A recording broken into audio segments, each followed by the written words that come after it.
Hello and welcome to another Material Girls bonus feature that we lovingly call Material Concerns.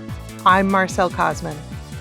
I'm Hannah McGregor, and we never know quite how to introduce these episodes, but we are here today with a bevy of intriguing questions about the film Dirty Dancing. Oh my gosh. And I'm going to start us off, Marcelle, with a really, really important one. Okay. Which is, has Marcelle seen the movie yet? No, not yet. I'm very busy. Okay, so important follow-up question to that. Okay. What kind of cult did Marcelle grow up in to have never seen this movie? It's called a farm. I grew up on a farm. And I didn't have friends. I didn't have friends for a long time, so I didn't have anybody to watch it with. Is it because you were on a farm? Because I was on a farm. And an only child? And an only child. Yeah. And I don't know, it just kind of missed me. It just missed me. Sometimes things miss you, you know? Sometimes things miss you. Yeah. Yeah, 100%. There's whole swaths, whole genres of movie that fully missed me. And whole periods of TV shows too. I never watched any of the teen soaps. I never watched The OC or Dawson's Creek. Mm-hmm. I just didn't care. Did you watch Saved by the Bell? No. And I also didn't watch Degrassi. Yeah. I also didn't watch Degrassi, and then they rebooted it. Mm-hmm. And I tried watching. I didn't watch that either. I tried watching 2 episodes and was like, this is very, very bad TV. It's so hard when it's the 90s and the internet doesn't exist to know if you're missing out on something zeitgeisty. That's right. Especially if you're 10 and have 3 friends. So if they're not watching it, you just haven't heard of it. Exactly. Or if you're 10 and you have a half-hour, 45-minute long bus ride, and so you get home with enough time to see the last 3 minutes of every Saved by the Bell episode, but no more than that. No more than that. Yeah. I remember, I didn't watch Degrassi, but I did watch Catwalk. I've never even heard of Catwalk. Nev Campbell's first show. Really? Also Canadian. It's about a band. I did watch Party of 5. Ooh, I also watched Party of 5. Okay. None of this was the question. Oh, shoot. Okay. So there are a few questions here that I think will be fun for you to answer. And then I'm going to say that you get to go ahead and choose the questions that you can make me answer. Okay. Because you haven't seen the movie. That's right. Okay, great. Okay. So because this is a film set at a summer camp. It's at a summer camp? You and Andrea didn't talk about that. Why is Patrick Swayze's old ass at a summer camp? It's not a kid's summer camp. It's an adult summer camp. Okay. Yeah. Okay. It's a Jewish summer resort in the Catskills. You did talk about that. Okay. Yeah. The Catskills. Yeah. Okay. Yeah. So there's all of these activities for the campers. Yes. All day to keep you, entertained during your time there. Hence the presence of the dancers, because you can take dance lessons or go see them perform. So the first question I'm going to ask you is, if you attended a summer camp like in Dirty Dancing for adults, what would be your perfect camp day? Okay, so I have attended a summer camp for adults once. And it was with Not Sorry last year. And every day was a perfect camp day because it was one of the most meaningful experiences of my entire life. But let's break that down a little bit. Let's talk about why. Okay. So we were super busy. So it certainly wasn't because we were just lounging by the pool. It was because of the incredible community of other, were we counselors? We weren't camp counselors. What were we? What was our title? I think staff. We were staff. Staff, yeah.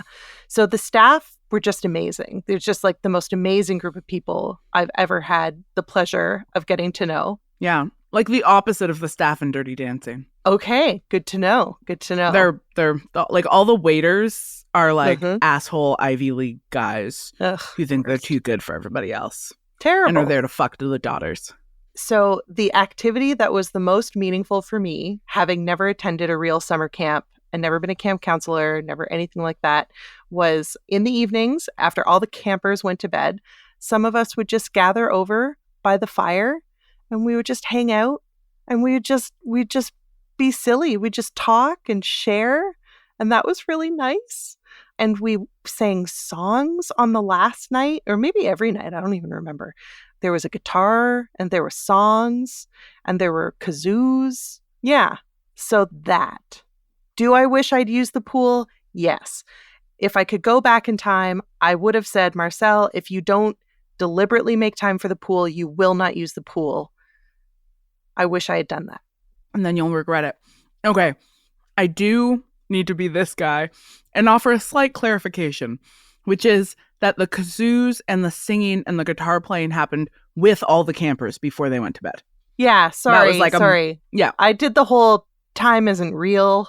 And I couldn't agree more. It's just not real. But that was like, there were these amazing mass sing-alongs with all of the campers and like s'more making and all kinds of just lovely like camp vibes. And then we would like put the fire out and walk all the campers back up. And then we'd come back.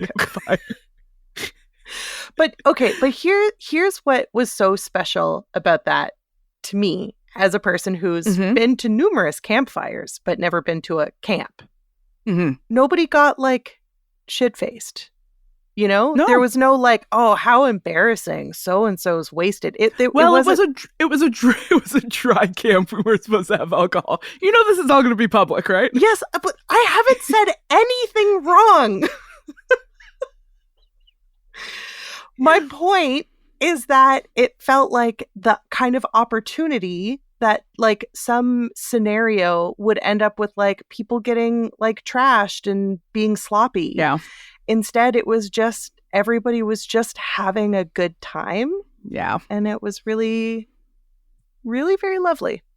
Yeah, I agree. And as it turns out, it seems like it is going to be a one-off. And that is sad. And an indication of how hard it is to run a camp. So one more camp-related question. Okay. Which is, if you were going to run a session at a camp, what activity would you run? Hypothetically. Well, it definitely wouldn't be like an intro to gender-affirming care for kids. That's a funny joke because I did that. That's why she ran at camp. I did that. Yeah. In Dirty Dancing, one of the activities is that all of the women get to try on wigs. Okay. Yeah. I mean, you know, sure. Were some of the camp attendees like Orthodox? Was it?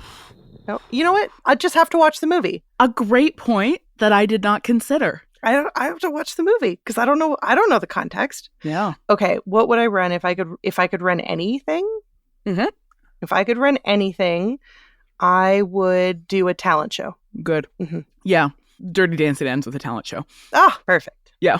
Yeah. I wouldn't be in the talent show, just to be clear. Yeah, man. I love a talent show. I'd MC it.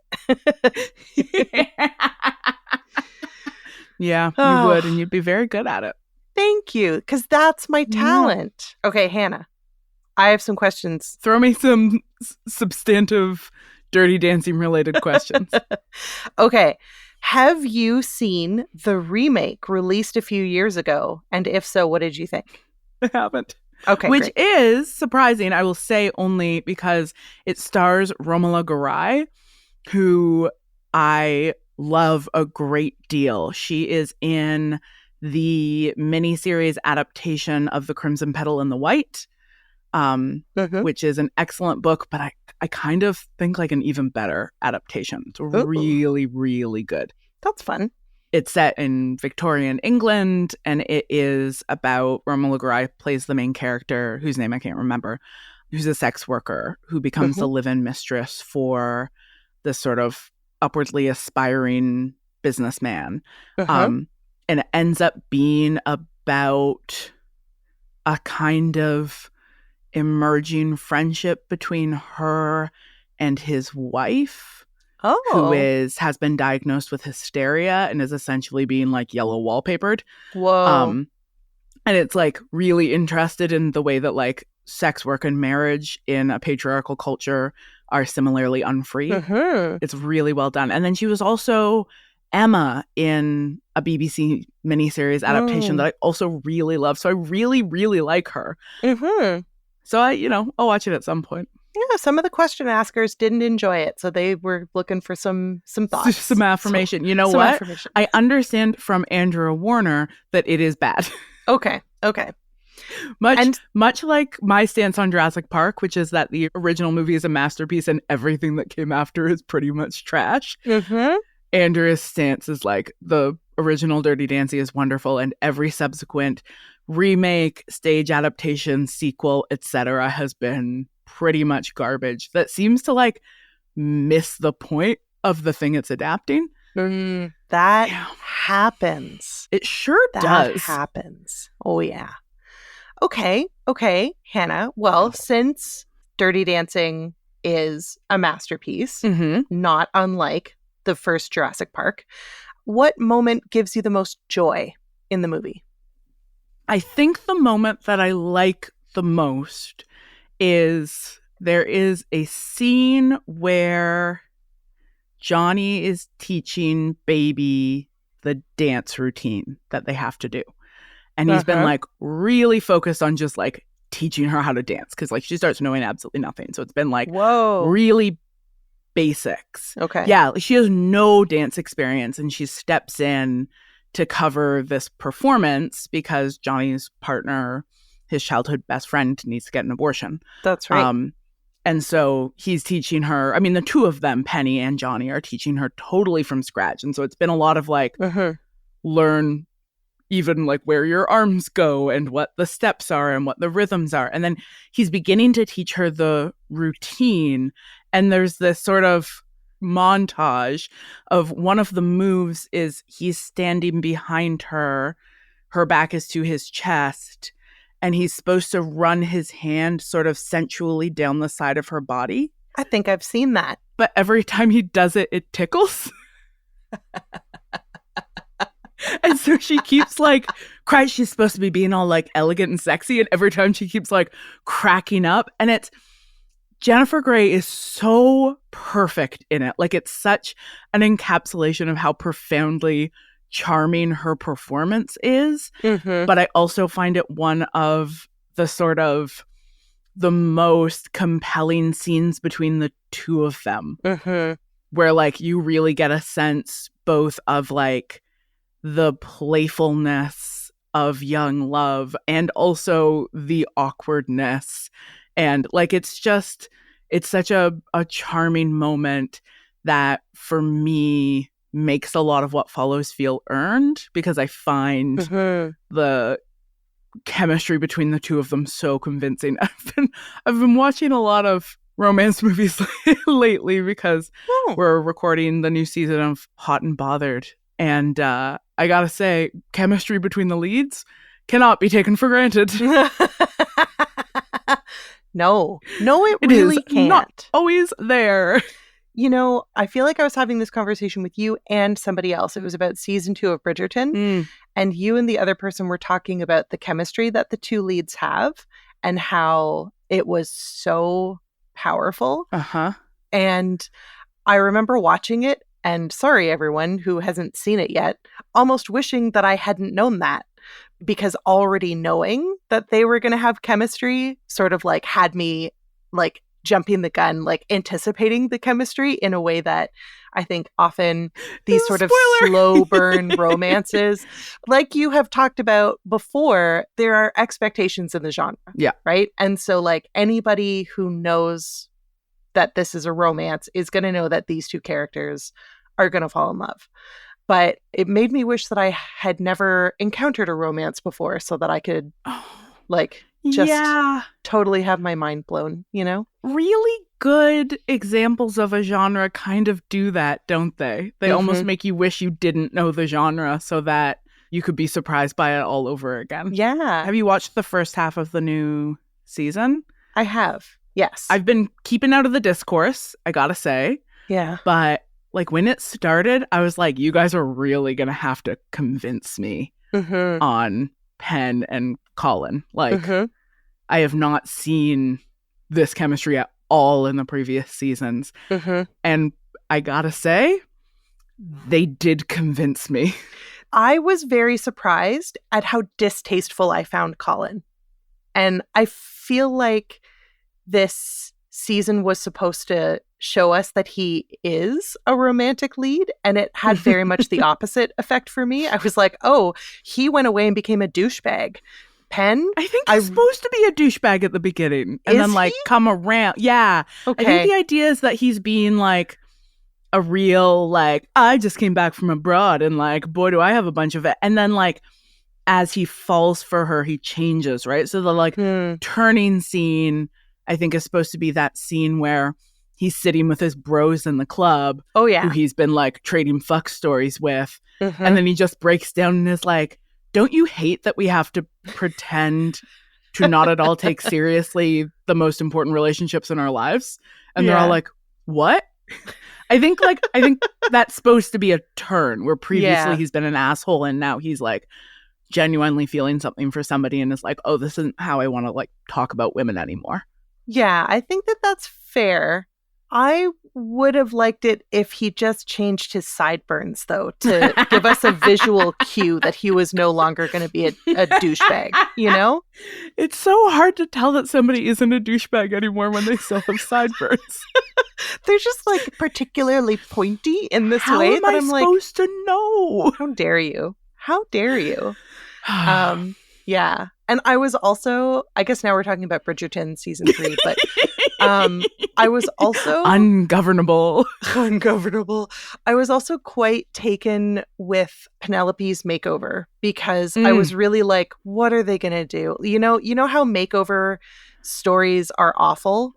And it really felt like instead of her becoming someone else, it felt like her finally getting to be herself. And I really liked that. And a number of times was like, I thought that this character was beautiful before, but I did not know that she was sexy. I didn't know. I'm going to stop us here and say, okay, I actually want to talk about Bridgerton more with you, but let's put it on the Patreon episode. Oh, good idea. Okay, yeah. If you want more. You know I love to paywall. Yeah. Famously. Gatekeep, girl boss, gaslight. Subscribe to hear us talk about Bridgerton. Gatekeep, girl boss, gaslight, and grizzly bears. Yeah, I wish I'd come up with that, but it's a TikTok. Ah, damn. Meme. It's quite funny. Yeah. I know. It really is. The youth are very funny. They are. God, they really God are. love the youth, you know? God love Okay, them. ask me a couple more questions about Dirty Dancing, the ostensible topic of this bonus episode. Okay. Hey, Hannah, were you ever influenced by the clothes or fashion of the movie? For example, Baby or Johnny or the other dancers? Oh my God. Only on my most recent viewing. So I, until relatively recently, really struggled to see fashion on thin bodies and imagine it on my own body. And so the fashion that has inspired me has mostly been fashion that I see on fat bodies. Gotcha. Which is great. Like, I really love supporting companies that make clothes for fat bodies and that show them on fat models. And I love following fat people on Instagram and seeing the way that they're styling themselves. And that has been taking pleasure in looking at fashion on fat bodies has been like really, really central to, you know, my own relationship to my body and to clothing. But it's really only recently that I've started to like look at things and be like, oh, I could do that. And on this most recent rewatch, I was like, maybe I need to get into bodysuits because there's this scene where Baby wears this like sort of apricot bodysuit and jorts. Jorts. Yeah, I was like, that's pretty fucking hot, I gotta say. Less influenced by Johnny, who is frequently wearing dance shoes. So like black leather shoes with heels. Mm-hmm. And just the highest pants. Pants so high. I fucking love high pants. It's one of the many tepid takes that I have. I just like a medium rise. That is a lukewarm take. It is such a lukewarm take, but I think it in part has to do with just my body shape. That on skirts, they will stay up at my high waist, but pants that go all the way up that high, like, unless I really belt them, they like slowly fall down, and like I hate wearing belts. Mm-hmm. You know. Yeah. Because they're a prison for your waist. And, you know, finding the right belt is, as you know. Marcel and I went into like 73 stores at the Metrotown Mall in Vancouver trying to find her a like reasonably priced and not absurd belt. And it truly was impossible. What was spectacular was when we went into Winners and Hannah discovered these Michael Kors belts that had at the belt buckle these giant MK initials. And she was like, "You've got to get this You belt. have to buy every single one of these. It's got your initials."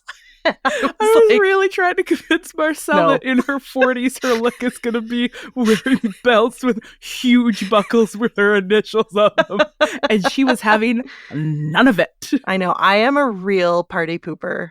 This is important for everybody to know. I might sound fun, but I'm not.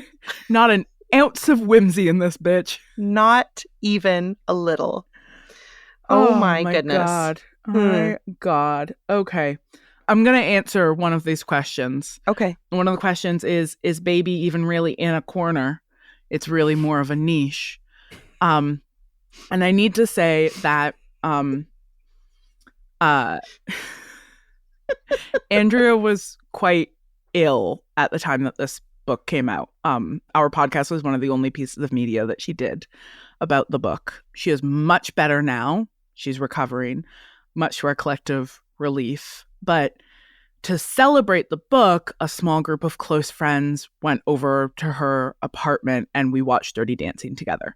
And the question of the degree to which baby is or is not in a corner became extremely central to our rewatch. Because she's in, like, she's sitting at a circular table with her parents with her back to the wall, and right beside their table there's this kind of like buttress, like a column that kind of sticks out from the wall a little bit. But it's not another wall perpendicular to the wall her back is to. It's just a little fucking rich people, a little sticky outy part. So like rich people and their sticky outy wall parts. Is it a corner if it's not where two walls meet? What's the definition of a corner? I mean, he means it metaphorically. Like, he means that you don't see how remarkable she is and you underestimate her. But from a architectural perspective, I'm not sure what constitutes a corner. Okay, good. Yeah. Good. And these are the hard-hitting questions people come to us to answer. That is right. Okay, I have a really interesting question here. Not that they're not all interesting, but this one had me go, ooh. This film is often held up as an example of the female gaze. Do you agree with this reading? My immediate follow-up before you even begin to answer that, Hannah, is there such a thing as a female gaze? Okay. So part of what this question and Marcel's addendum is referencing is Laura Mulvey's iconic work on the way that the camera operates in film as the viewer's gaze, and that it operates in ways that assume certain things about who the viewer is. So there's a lot of examples of like classic films that are assuming a male gaze, and you can tell by the way that the camera treats male bodies and female bodies differently. So while you'll like encounter a male character face first, you encounter female characters. Butt first. Yeah, butt first, or like from the feet up, and the camera scans them, positioning you as somebody sort of ogling them and looking them over. And so a lot of, feminist film theorists are really interested in this question of like, well, is there something innately masculinized about the gaze of the camera, or is it possible to reverse that male gaze? And I will say this movie certainly, I think, clearly intentionally attempting to do so in terms of the story is told through the eyes of Baby, and the camera moves like it is Baby's gaze specifically. Gotcha. Okay. So when you encounter like the first really sort of like sexed up scene, like what I mean, it actually gets sexy kind of from the start. But there's this scene where Baby has helped to carry some watermelons up to the staff cabin. Does she have one in front of each tit? No, she's just got one. She's just got one. She has carried a watermelon. She just comes across. Because it's not the male gaze. Exactly. It's already been established that like when she sees a staff member struggling to carry things, she goes to help, which like distinguishes her from the other rich guests. Okay. And so she sees this guy trying to carry like 3 watermelons up a flight of stairs, and she's like, I will take one of those watermelons. And then they go up, and there's a staff party, and everybody at the staff party is, you guessed it, Dirty Dancing. Ooh. And in that scene, it's like Baby discovering that this exists. And the camera lingers on the bodies in a way that is very clearly the way her gaze is lingering on the bodies. But there's lots of other similar moments, including that in most sort of 2-person scenes between Baby and Johnny, Johnny is shot slightly from below because she's shorter than him. So you literally see him the way she would be seeing him. So like the camera is really centering her perspective, which I think is really interesting. Yeah, definitely.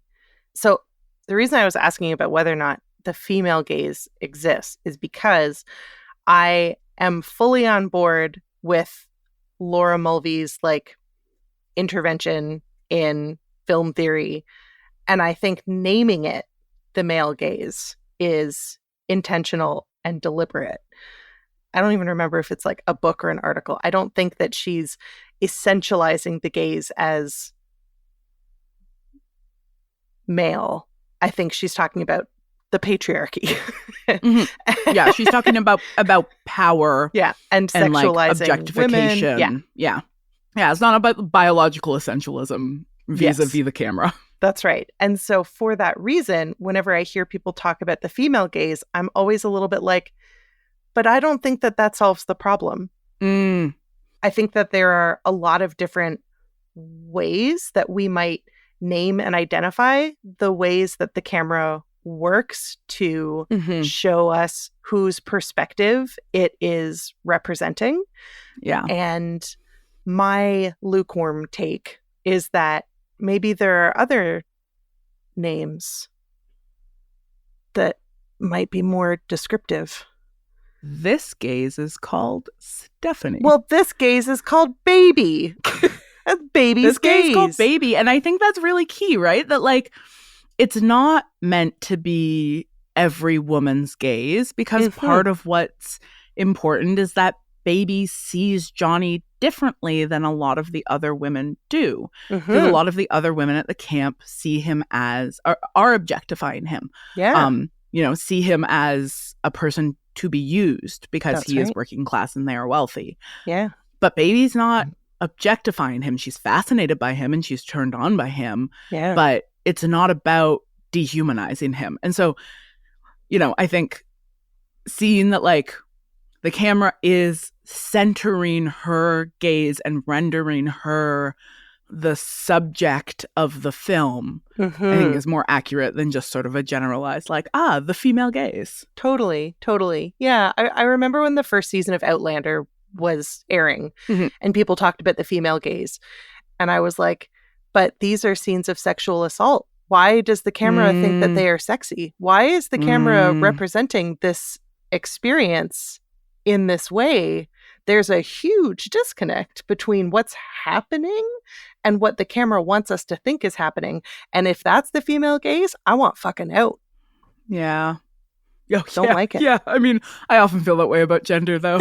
People are like, this is a woman thing. I'm like, I would like to be excluded from this narrative. No, thank you. Thank you. Very good, very good, very good. Oh, okay. On the topic of being excluded from narratives, yes. I would like to be excluded from the rest of this episode, by which I mean, I think this episode is coming to a close. Oh, okay. Was that a perfect segue? Yeah, it was. It was history's greatest for me, but segue. Yeah. Mm-hmm. But we're going to keep talking. And guess what? We're going to talk more about Bridgerton. Oh, goody. But we're going to do it over on the Patreon. Over on the Patreon. We're ready. We're ready, folks. We are becoming capitalists. Prepare yourselves. Marcel, you want to meet me over there? Yeah. Yeah, I do. Okay. I do. All yeah. right. Okay. Yeah, Marcel out. All right. Thanks for listening, everyone.